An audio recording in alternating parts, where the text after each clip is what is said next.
किती MM चा आहे? MM चा नाही, मग तो कसाच MM मध्ये बसणार, मग डायरेक्ट 1.5 किलोचा लळत लोंबत मुतखडा भरला बाय. 1.5 किलोचा? आता कसा पडन होतो? कुठून पडन? पडन म्हणे.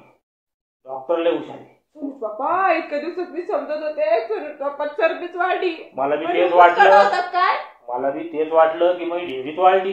काय सांगितलं डॉक्टरनी मग? औषध सांगितलं एक. कोणतं औषध? ते म्हणे तुम्ही इकडे काही ट्रीटमेंट करू नका, दवाखान्यात याचा काही इलाज होत नाही, तुम्ही घरच्या घरी इलाज करा म्हणे. किती उपाय?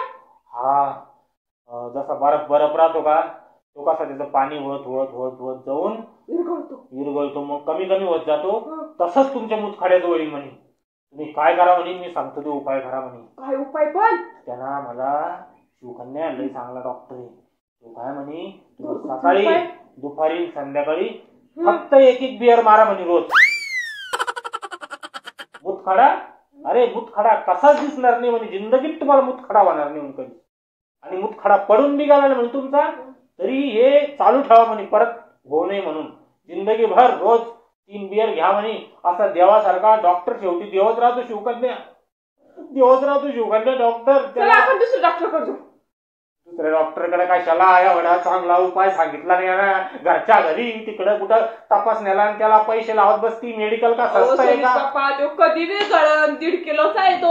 आपण त्याला शिजर करून काढून देऊ. चला बरं आपण दुसरा डॉक्टर करतो. अरे शिजर ते कापा कुपी नको करा, लावू ना. तो डोकं ठिकाण्यावर आहे का? नाही बाई, आपण दुसरं डॉक्टर. हे घरच्या घरचा उपाय त्याला सोडून तुझे आहे तुझं पाशी, परी तू जागा चुकलीसी आणि तिकडं कशाला चालली दवाखान्यात? अहो मग कुठे 1.5 किलोचा का मुतखडा असतो का? मग काय मजा करू? हे रिपोर्ट मध्ये पाय रिपोर्ट मध्ये पाय हे थांब सोनोग्राफी मध्ये पाय. हा पाय याच्यात. याच्यात तर मला काहीच समजत नाही ना. अरे तो 1.5 किलोचा आहे ना, तो त्याच्या बाहेर चालला ना सोनोग्राफीच्या, त्याच्यात बसाना ना तो कसा दिसन.